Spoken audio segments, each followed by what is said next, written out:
Assalamualaikum warahmatullahi wabarakatuh. Di sini kelompok kami akan menjelaskan strategi dalam pendekatan kualitatif yaitu autoetnografi dan grounded research. Di sini ada anggota kelompok kami yaitu Abidah Vela, Anandia, saya sendiri Nadia, dan Fahri. Autoetnografi merupakan salah satu strategi penelitian yang berangkat dari pengalaman pribadi. Peneliti dengan mengamati segi fisik, perasaan, pikiran, dan emosi dengan tujuan untuk memahami fenomena atau budaya tertentu. Nah, berikut ada metode dan karakteristiknya. Autoetnografi sebagai metode penelitian sosial yang dilakukan untuk memahami diri sendiri atau lingkungan penelitian tersebut. Penelitian ini membuat peneliti menjadi subjek sekaligus objek. Autoetnografi memiliki karakteristik yang diadaptasi dari autobiografi dan etnografi. Seperti yang pertama itu merupakan pengalaman personal seseorang yang ditulis oleh tokoh itu sendiri atau dengan bantuan penulis lain. Yang kedua itu bukan hasil eksperimen. Yang ketiga, mengangkat tema-tema budaya tentang peran dan kehidupan sehari-hari seseorang. Yang keempat, mengeksplorasi fenomena sosial bukan untuk menguji hipotesis. Dan yang terakhir, format keseluruhannya adalah deskriptif, analisis, dan interpretasi. Ada kelemahan dan kelebihan dari autoetnografi. Kelemahannya adalah 1. Autoetnografi tidak dapat melawan hal-hal yang bersifat umum. 2. Bersinggungan dengan permasalahan personal. Ketiga, bersifat subjektif. Keempat, terfokus pada pihak yang dominan atau kuat.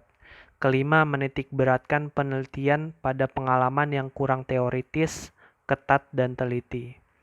Kelebihannya yaitu adalah 1. Metode yang mudah dijalani oleh peneliti dan mudah dipahami oleh pembaca. Kedua, teknik pengumpulan data yang tidak terbatas seperti obrolan, gambar, cerita, dan lain-lain. Ketiga, memberikan wawasan tentang aspek kehidupan sosial. Keempat, membuktikan bias negatif atau stereotip. Di sini ada contoh kasus dari strategi autoetnografi. Hemmingson menuliskan tentang penelitian autoetnografi yang dilakukannya di zona North, suatu area prostitusi di perbatasan Amerika dan Meksiko. Ia menceritakan pengalaman dan ketertarikannya pada dunia prostitusi di area itu.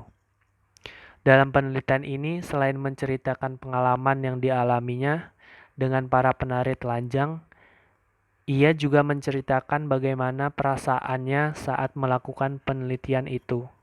Bagaimana dia tertarik dengan wanita-wanita yang dianggapnya mirip seorang teman atau seorang mantan kekasihnya.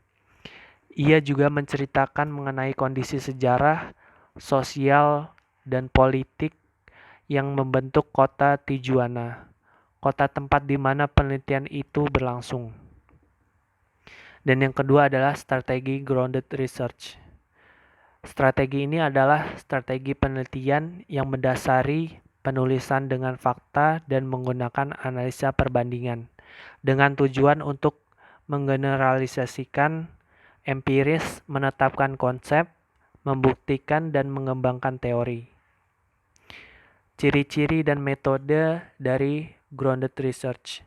Metode yang digunakan dalam penelitian grounded research adalah studi perbandingan yang bertujuan untuk menentukan seberapa besar suatu gejala tersebut yang berlaku untuk umum. Ciri-cirinya yaitu 1. Penggunaan data sebagai sumber teori. Kedua, menonjolkan peranan data dalam penelitian. Ketiga, perumusan hipotesa berdasarkan teori. Keempat, pengumpulan data dan analisa dilakukan dalam waktu yang bersamaan. Terdapat juga kelebihan dan kelemahan dari strategi grounded research. Kelemahannya yaitu 1. Menggunakan analisa perbandingan. Kedua, hasilnya bergantung pada subjektivitas peneliti. Ketiga, tidak didasarkan langkah-langkah melalui siklus empiris dan metode ilmiah.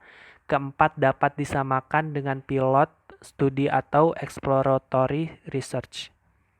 Kelima, karena banyak yang menggunakan exonom, atau asumsi pribadi, maka sukar dinilai dengan metode-metode umum. Kelebihannya yaitu dapat mengurangi kesalahan pengukuran. Kedua, memungkinkan peneliti untuk menurunkan konstruk dan membangun teori data yang langsung dikumpulkan.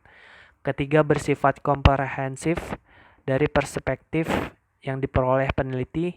Keempat, dapat mengenali berbagai nuansa sikap dan perilaku yang tidak dapat diperoleh peneliti yang menggunakan metode lain.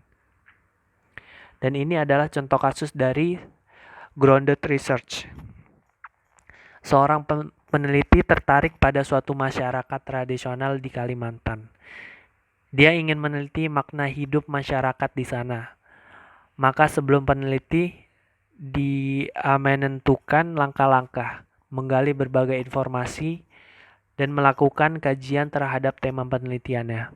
Meski telah memiliki beberapa informasi dan kajian sebelumnya, dia harus menyingkirkan semua praduga yang ada sebelum terjun ke lapangan. Artinya seolah-olah tidak tahu apapun tentang tema penelitiannya. Sekian presentasi dari kelompok kami, kurang lebihnya mohon maaf. Wassalamualaikum warahmatullahi wabarakatuh.